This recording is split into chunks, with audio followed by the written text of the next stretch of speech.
when you get rid of that artificially drawn line, somebody drew that line many years ago with like a ruler, just a straight line right across the top of the country. When you look at that beautiful formation when it's together, I'm a very artistic person. But when I looked at that beauty, I said, that's the way it was meant to be. As you know from real estate, there are some places that are never for sale. That's true. We're sitting in one right now, Buckingham Palace, and you visited as well. That's true. I like him. He's a nice man. We get along very well. We had a great meeting today. Really good. I think the relationship's going to be very strong. The two leaders friendly in front of the cameras, but they still disagreed on key points, like Trump's tariffs and fixation on Canada becoming America's 51st state. Never say never. Never say never. Donald Trump's presidency has unfolded as a tapestry of broken promises, erratic outbursts, and increasingly desperate distractions. In a bid to divert attention from his administration's mounting failures, Trump has taken proposing fantastical ideas, reopening Alcatraz, reclaiming the Panama Canal, and even suggesting that Canada become the 51st U.S. state. These notions are not policy. They are spectacle, devised to sustain the loyalty of his base while evading accountability. However, during a recent visit to the White House, Canadian Prime Minister Mark Carney refused to play along. In a display of composure and clarity, Carney directly challenged Trump's bluster, offering a lesson in leadership that stood in stark contrast to confusion and theatrics emanating from the American side. The press conference that followed their meeting began with Trump veering off topic, launching an incoherent tirade against former President Barack Obama. Instead of discussing matters relevant to U.S. Canada relations, Trump rambled about delays in construction of Obama's presidential library in Chicago. He wants woke people to build it. Well, he got woke people, and they have massive cost overruns. The job is stopped. I don't know. It's a disaster. Blaming woke workers for the supposed setbacks. His remarks were not just irrelevant. They were bewildering. Sitting beside a foreign head of government, Trump chose to obsess over a domestic issue steeped in personal resentment rather than engage in substantive diplomacy. Observers were quick to note the surreal nature of the moment.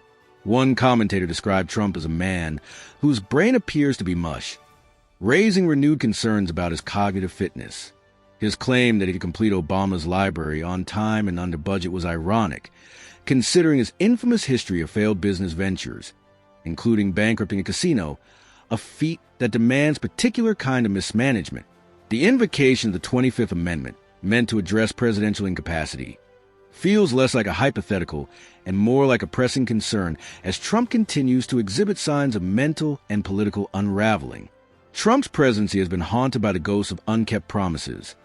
The border wall Mexico would fund, a long-promised healthcare plan that never materialized, and now outrageous distractions like annexing Canada. He could have gone in beating his chest saying Canada's not for sale, but I think he took his time and weighed his thoughts. Hopefully it's a good step forward, but I don't think a lot came out of it. These are not policies. They are political theater meant to distract, to provoke, and to mask the hollowness of his record. Yet, Prime Minister Carney was not swayed. When Trump suggested that Canada might one day become the 51st state, Carney's response was swift and unwavering. Canada is not for sale. He compared his country to a national treasure, like Buckingham Palace, priceless, sovereign, and not up for negotiation. When Trump resisted with vague, "Never say never," Carney shot back with poise. Canadians' views aren't going to change on the 51st day. It was a defining moment, highlighting the contrast between a leader grounded in reality and one adrift in fantasy. Carney further demonstrated his understanding of economic interdependence, reminding the press that Canada is the United States' largest client. He cited the tightly integrated automotive industry, where nearly half a car made in Canada consists of U.S.-produced components.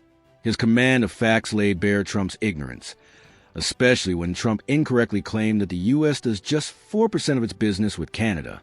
Carney's astonishment was visible, as was the weight of truth in his corrections. The contrast between the two men could not have been sharper. While Trump relied on bluster and misinformation, Carney presented calm, informed, and principled arguments. Even as Trump tried to posture as a deal-maker, declaring nonsensically, "We don't need deals, they do," Carney remained focused on cooperation and mutual respect. Trump's approach to trade has been equally chaotic.